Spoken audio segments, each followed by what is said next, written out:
Welcome.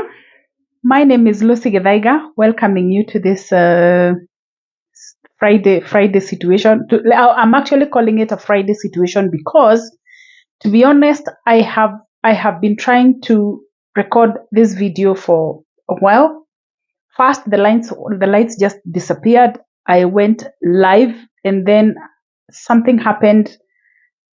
I couldn't do nothing. I mean, it's been one of those days, but I have a spirit that never said die. So today my spirit has been totally and completely tested. Anyway, welcome.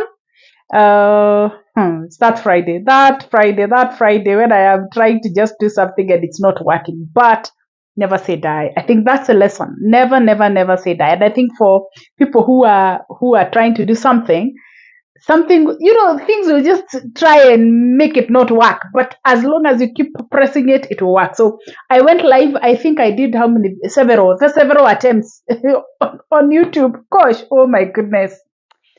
But anyway, it is well, guys. It is well. I have been running this series of the series on the traps that financial scammers use, and I would invite you to actually first subscribe, hit that subscribe button. Number two, like.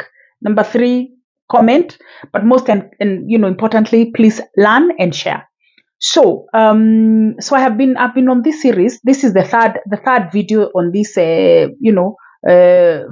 traps that financial scammers use, and I use my own experience because I happened to have been scammed big time.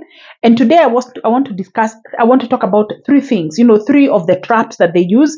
And one of those traps is making whatever it is that they're presenting to you look so grand that you get sort of confused in your mind because it is quite grand anyway, and it is supposed to just be that way somehow, so that then you can sort of get enticed. And that's what happened to me.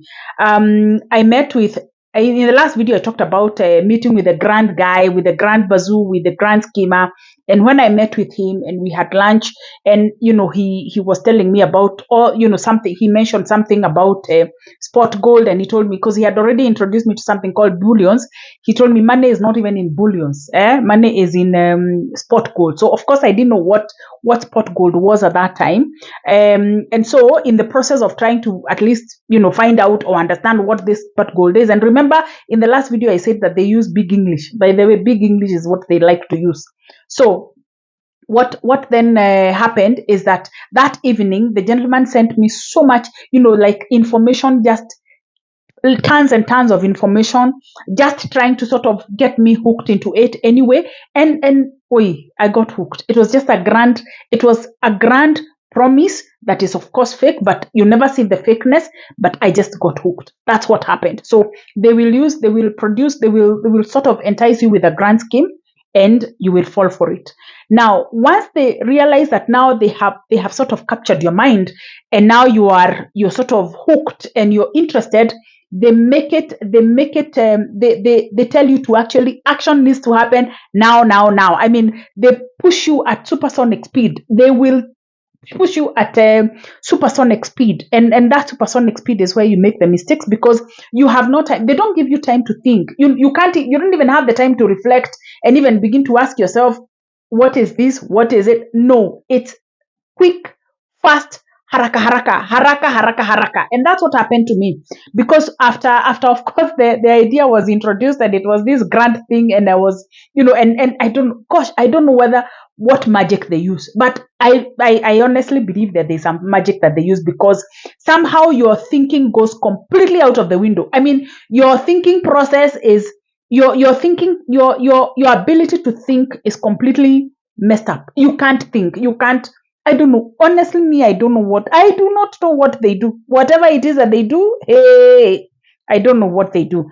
Anyway, so this next thing is supersonic speed, haraka. Now that speed of haraka, what happens is that you end up then making decisions in a very, very, very, very quickly. And that's what happened to me, because I was told things must happen quickly.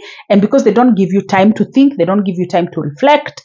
It's like the deal is going to, the deal will not work if you are just, you'll be left by the train. It's like the train is waiting on some station, and if you keep delaying, if you keep dilly-dallying, if you're not making your decision, the train will just will run off. I mean, will take off. So because you don't want to be left by this train, everything has to happen fast, fast, fast. So they make everything look so urgent, and that it has to happen quickly and fast. So that's what happened. So I remember when I met, in the process, in this whole process, I then we had a meeting at Safari Park Hotel, where now the thing of we must move quickly, we must take action, was presented. And because I didn't have money at that time, I had already put in 4 million in that other thing called Quantum Fund, part of which 3 million of which was actually a loan that I had borrowed from the bank. So I didn't even have any money on me because everything that I had already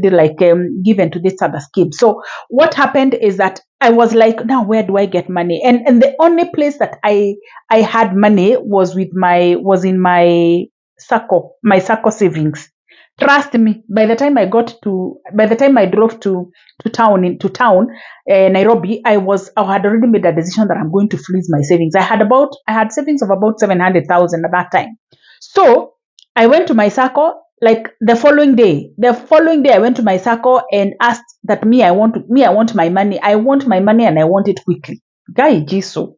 So the SACCO people told me, no, we don't just process the money quickly. It takes 60 days. I was like, 60 days? That's too long. It's too long when you're being scammed. You have to, it's too long. So I had to ask, what happened? So they told me, if you want the money quickly, I even cheated them, but it's for an emergency. Gosh, oh, scammers. Oh, may God save them. May salvation come upon their lives. Anyway, so I told them it's for an emergency. So they said, can we give you an emergency loan? I said, no, I don't want an emergency loan. I want my money. I want the entire of my money. So I was told it would take about, I think, was it 5 days 5 days, but then I would have to lose about 5%. And that's what happened.